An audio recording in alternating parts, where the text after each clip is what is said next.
como jogava Garry Kasparov, o enxadrista mais brilhante, né? Considerado por muitos o melhor jogador de todos os tempos, né? Agora o menino Carlsen está tentando mudar isso aí, mas como jogava esse jogador brilhante quando ele tinha 10 anos de idade. É isso que a gente vai ver agora, numa partida que ele jogou contra... Deixa eu ver o nome do cara, que é um pouco esquisito. Ele jogou contra um cara chamado Shorat Muratkulev, em 1973, na cidade natal dele, né, do próprio menino Garry Kasparov aqui, jogando em Baku, que é a atual capital de Azerbaijão. Então beleza, 10 anos aqui, ele tinha jogado, ele começou a treinar só 4 anos, né, então ele só tinha 4 anos de estudo, não tão intenso também. Então vamos ver como é que é, né, como é que a gente já podia ver que o menino era diferenciado, né. Então ele estava de brancas e ele abriu com E4. Deixa eu colocar o barulho aqui das peças, que eu acho que fica mais interessante, né? Então deixa eu colocar aqui. Vai, não tá indo por quê? Agora foi. Então ele jogou aqui E4. O Shorat de negro jogou E5. Então a gente tem aqui uma abertura do peão rei, né? Cavalo F3, cavalo C6 e bispo B5. Nós estamos vendo então o que? Uma Ruy Lopes. Jogou A6, a variante do Morph. Bispo A4, cavalo F6, aqui tudo normal. E aqui o menino Kasparov ele já foi para uma linha um pouco menos jogável, né? Porque o que tem aqui nessa posição? Tem o roque e também tem, né, um D3, por exemplo. Aqui ele jogou D4. Eu particularmente, antes de analisar essa partida, nunca tinha visto essa linha. D4 é muito interessante, porque como é que segue aqui, né, as pretas? Existem algumas maneiras, poderiam tomar aqui, como seguiu a partida, tomar o peão de D4, ou o cavalo tomar em E4. Uma maneira que, por exemplo, de seguir seria tomando aqui o peão de E5, recuperando o peão, ou também, né, com roque e os planos típicos da Ruy Lopes, né, trazer a torre, desenvolver o cavalo, jogar um D5 ou capturar esse peão de E5, seguiria normalmente, né? Mas não seguiu assim, seguiu tomando o peão de D4. E agora o menino Kasparov jogou E5. Faz todo sentido do mundo, porque ganhando mais espaço e também protegendo o peão, atacando o cavalo aqui de F6. Então E5, cavalo D4, cavalo E4, roque, bispo E7, trazendo mais uma peça para o jogo. E aqui as brancas, né? O Kasparov jogou com torre E1. Trazendo as peças, desenvolvendo mais uma peça, né? Poderia jogar cavalo D4? Poderia também. E aqui uma maneira de seguir, por exemplo, seria tomando aqui. Então aqui seria uma partida interessante, equilibrada. Ou também, né, uma posição interessante com roque. E aí as brancas poderiam jogar um cavalo F5, e aí teria uma posição bem bagunçada com D5 aqui, ó. Atacando o cavalo aqui de F5. E aqui a posição ela é bem interessante. Bem... Seguiu então, depois de roque, bispo E7, torre 1, tá? Não seguiu capturando aqui, torre 1. As pretas jogaram agora com cavalo C5. As brancas tomaram aqui o cavalo, né? Por que não jogou aqui em cavalo bispo B3, né? Porque poderia seguir também, né? E tentar capturar esse peão de D4 depois também. Só que as brancas, pelo menos, ao tomar o peão, o cavalo de C6, consegue, né? Como é que a gente fala? Danificar a estrutura aqui dos peões das pretas, beleza? Então tomou aqui.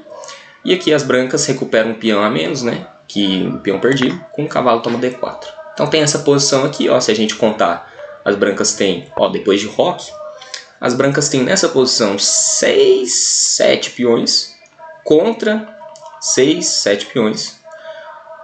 Material igual. Qual que é a diferença, né? O que a gente consegue ver de desigualdade, né? Desbalanceamento na posição, o desequilíbrio, essa palavra que eu estava querendo buscar. O que a gente consegue ver? As brancas têm uma melhor estrutura de peões, nenhum peão dobrado, mas as pretas, em compensação, têm o par de bispo, o peão dobrado aqui. Então essa basicamente é o desequilíbrio principal da posição. E também, né, em relação à quantidade de peões, Na ala da dama, a gente tem uma minoria contra uma maioria. E na ala do rei, a gente tem uma maioria de 4 peões contra 3 peões. Então esses são os desequilíbrios. Tranquilo? Qual que é o sonho? Imagina que você está jogando essa posição aqui de brancos. Qual que é o plano aqui das brancas, né? Desenvolver peça, tentar um ataque na ala do rei, provavelmente. Tranquilo? Porque a gente tem uma maioria aqui também de peões na ala do rei. Só que primeiro trazer as peças para o jogo. Tranquilo? De algumas formas aqui variadas, né? Mas tentar trazer as peças para o jogo. E, por sua vez, o sonho das pretas, né? É ativar o par de bispo, esse par de bispo monstro, né? Porque esse bispo branco aqui, se ele conseguir ficar numa diagonal excelente para ele, as pretas vão ter uma vantagem, né? No meio jogo e no final. E aqui a vez das brancas. Quais seriam alguns lances candidatos aqui para a gente tentar entender a posição? O que vocês jogariam nessa posição? Qual seria o plano de vocês?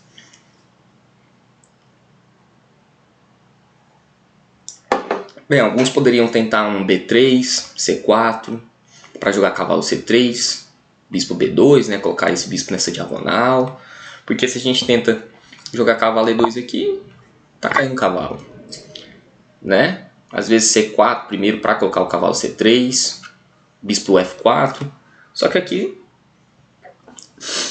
um lance, por exemplo, com B3, né? Vou colocar o bispo aqui em B2. É um pouco fraco. Ele é um pouco lento. Porque a gente já está atrasado um pouco no desenvolvimento aqui, ó. Com só o cavalo desenvolvido e a torre, basicamente. Enquanto as pretas têm o cavalo e o bispo. E as peças saem mais rápido, né? Com o B3, a gente permite F6, um lance muito incômodo aqui na posição. E aí, se a gente capturasse, por exemplo, ó, mais uma peça desenvolvida, a gente está muito ruim aqui. E se a gente tenta defender o peão, bispo G4 aqui é uma pedrada na posição, porque se a gente captura o bispo, o cavalo está caindo com ataque na torre, então aqui já começa a esquisitar a posição, azedar a posição para as pretas, para as brancas. Então a gente tem que tomar cuidado. Então a melhor opção aqui é simplesmente, como o Pawn Morph, né, como a escola soviética, trazer as peças para o jogo. Cavalo C3, trazendo a peça aí para o jogo, tentando melhorando a posição das peças, né? O cavalo aqui não está fazendo nada, o cavalo C3 está melhor. Jogar um xadrez simples, que muitas vezes é o mais difícil. Então cavalo C3. E aqui foi o primeiro erro das pretas. As pretas jogaram cavalo E6. Seria muito interessante aqui um lance como F5. F6 também, tá? F6 ou F5 com a mesma ideia. Qual que é a ideia? Se, por exemplo, ó, a gente capturar, as pretas conseguem, né, ativar esse bispo. A torre tem uma coluna ativa aqui, nessa coluna de F, quando o bispo sair. E olha só, já tem a dama que está numa casa até boa, fazendo pressão aqui no cavalo. Cavalo desenvolvido, bispo desenvolvido, torre desenvolvida. E a gente não tem nada direito. Assim, o cavalo está com pressão, o cavalo C3 ainda não está fazendo tanta coisa. Enfim, a gente está atrasado no desenvolvimento. As pretas estariam melhores aqui. E o F5 a mesma ideia, né? Se a gente captura em passant, nós estaríamos um pouco atrás do desenvolvimento. Aqui ainda seria jogável, tá bom? Aqui tá equilibrado, só que as brancas vão ter que jogar bem certinho para não azedar, né? Não esquisitar com essa posição aqui. Bem, o cavalo E6 ele é um pouco impreciso porque permite o Kasparov jogar um lance agressivo e o menino não deixa, né, de aproveitar a oportunidade. Cavalo F5, pedrada aqui na posição. E se capturar a dama, a gente tem um intermezzo e a gente ganha uma peça, né? Então depois de cavalo F5, as pretas já tem que jogar com bispo G5. E aqui as brancas já estão ligeiramente melhores. Por quê? Porque quando a gente joga dama G4, mais uma peça pro jogo, a gente poderia até trocar aqui em bispo G5, tá bom? Essa troca já seria estrategicamente uma coisa boa para a posição das brancas, porque o nosso bispo ele não estava ativo. E a gente troca o nosso bispo que não fazia nada e já começa a trazer as outras peças, e agora a gente que está liderando o desenvolvimento das nossas peças. Mas beleza, bispo G5, as brancas seguem aqui com um lance muito forte, dama G4, trazendo mais uma peça para o jogo. colocando a dama aqui, ó, já na cara do rei, junto com o cavalo, né? Esse cavalo aqui que vai ser depois no cavalo do Kasparov, né? Porque essa combinação é muito forte, dama e cavalo, perto, né, da ala do rei. E aqui seguiu as pretas com cavalo D5, D4. Bispo toma e dama G3. O que está acontecendo aqui, né? Se as brancas poderiam capturar aqui também, ó. Opa, eu tô viajando. Se as brancas capturam D4, também seria um final interessante para as brancas. Só que aqui, ó, seria equilibrado, beleza? E as brancas de novo teriam que tomar alguns cuidados, né? O bispo está ameaçando capturar em C2, a gente não tem um par de bispo. É jogável, só que o Kasparov, né, optou por bispo tomar G5. E aqui, dama G3. E aqui foi o primeiro lance impreciso das brancas, porque com dama G3, as pretas têm uma continuação que não é tão intuitiva, né? Que é jogar com damas D7. Por que não é intuitivo, né? Não seguiu na partida, tá? Seguiu na partida dama C8, que já deixa também as brancas ligeiramente com vantagem. Por que dama C8 é impreciso e dama D7 é muito forte? Porque a torre D1, por mais que coloque a dama cravada com o cavalo, ainda assim as pretas têm C5. E as brancas não conseguem aproveitar esse recurso da dama cravada. Se tentar um D4, por exemplo, simplesmente B6, toma, e o cavalo está bem protegido e a dama também está bem posicionada. Pode ir para E6, C6, a posição das pretas aqui ela é um pouco superior. Mas não seguiu assim. O Shorat Muratclev jogou dama C8. E aí qual que é a diferença? Porque agora o Kasparov continua com o desenvolvimento, trouxe a última peça para o jogo, né? Como manda a escola soviética. Todas as peças agora estão jogando. E perceba, né, que a dama em C8 ela impede um pouco, né, o desenvolvimento das torres aqui. Então por isso que dama C8 ela é um lance um pouco impreciso em relação à dama D7. Aqui as pretas, bem, o peão está caindo, como não tem muito o que fazer, já aceitou o peão. E agora é provar que não é envenenado, né? E o Kasparov vai provar o contrário, que ele vai tentar iniciativa aqui com esse lance. As brancas jogaram dama E2, trouxe uma peça para o jogo, dama E6. E aqui o Kasparov já mete essa pedrada, né, com bispo F6, ameaçando checkmate, né? Esse cavalo aqui, checkmate em 1. Bispo G6 forçado. Se tentar G6, dama F4 vai ser mate forçado também. Não tem como parar. Então bispo G6. E aqui o Kasparov manda outra pedrada. Bispo toma G7. A ideia é que está atacando a torre. Forçado também, rei toma. E agora a torre toma cavalo. Aproveitando que, como o rei capturou, o bispo não consegue sair dessa diagonal. Porque está cravado. Então seguiu torre D8. Torre D2. E olha só que interessante.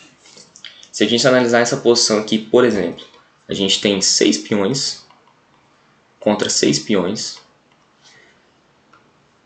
Cavalo contra bispo. Só que o bispo está cravado, não está fazendo muita coisa.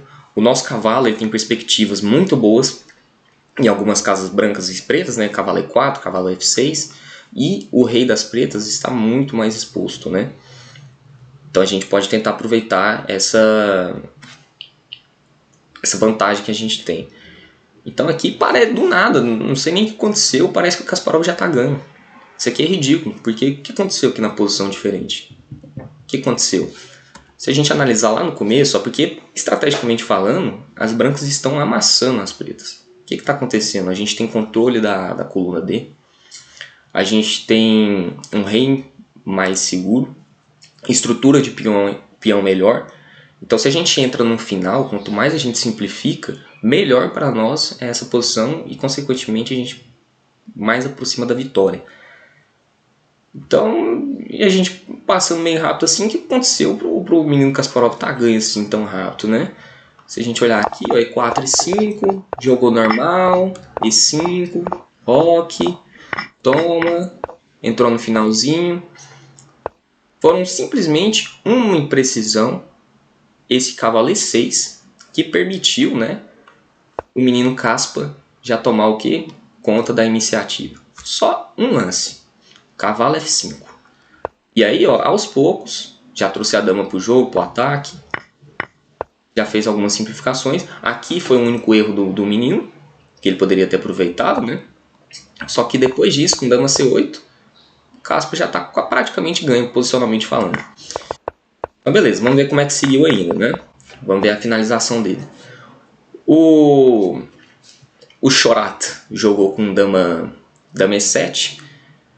E é um lance um pouco impreciso, né? As pretas poderiam tentar aqui capturar, entrar no final e jogar F6, que é um pouco, talvez, tipo assim, as pretas não quiseram entrar porque o rei fica um pouco mais exposto.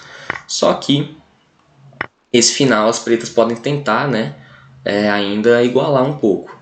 A ideia é que, bem, ainda tem muito jogo aqui, tem muito jogo. Por mais que o rei está exposto, né? Aqui seria talvez uma tentativa melhor para as pretas resistir. Ele não entrou nisso. Jogou com dama E7, porque pelo menos com dama E7 ele consegue, né, contestar essa coluna D, que é o que as pretas ficam um pouco com medo. O problema é que agora as brancas têm H4, rei H8. E aqui as brancas já estão completamente ganhas com um lance. Estrategicamente falando, estão ganhas com um lance, que é o dama G5, a pedrada. Muita gente aqui iria fazer outro lance, talvez F4, tentar trazer a torre para o jogo, dama E3, dama F4.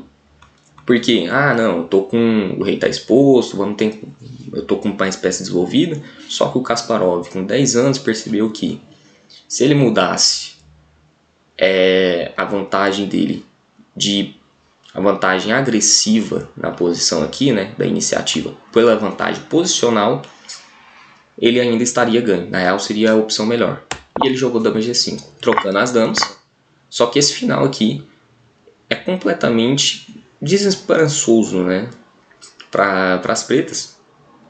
Porque o que as pretas têm de vantagem? O bispo não faz quase nada nessa diagonal, né? Não tem nenhum target, não tem nenhum alvo. As brancas têm o controle da coluna D, tem uma maioria na ala do rei. O rei vai conseguir entrar melhor na posição e a estrutura de peões também está melhor. Por mais que tenha um peão dobrado, né, pelo menos esse peão dobrado está mais avançado e pode ser protegido com F4, por exemplo. Então aqui a avaliação do Kasparov ela é bem assustadora, né, considerando a idade dele de 10 anos. Mas aí beleza, tomou aqui, toma.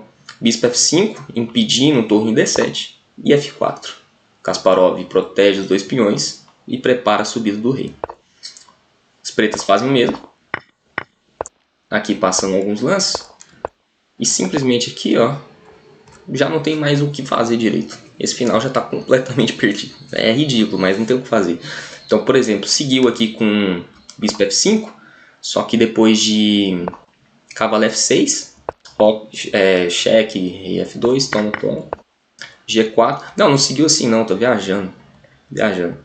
Seguiu com rei E6. Rei E6, rei G6. Seguiu com rei G6. Só que aí depois de cavalo F6, as pretas abandonaram nessa posição. Porque vai cair uma peça, né? Ou cai o bispo ou cai a torre. Não tem como defender os dois ao mesmo tempo, ó. Sempre cai um. E aí aqui as pretas abandonaram. No lance 31. Nem tinha chegado no final direito, né? As pretas poderiam aqui, ó, que eu tinha me confundido, tentar uma opção um pouco mais resiliente, só que ainda assim perdedora. Com bispo F5, por exemplo, né? Só que aí depois de cavalo F6 atacando a torre cheque, rei F2, trocar as torres. Só que aí G4 é muito forte aqui nessa posição, impedindo o rei de avançar, né? E também impedindo o bispo F5. Impedindo o bispo F5, cavalo E8 é muito forte, porque vai cair em C7. Então, uma partida assim surreal, né? Para um menino de 10 anos, já mostra a força o potencial que essa criança tinha e que se realizou, né? Se tornar um dos caras mais brilhantes da história do xadrez da humanidade, né? Muito bonito. Garry Kasparov, em 73, com 10 anos de idade. Muito obrigado por ter assistido até aqui. Até a próxima!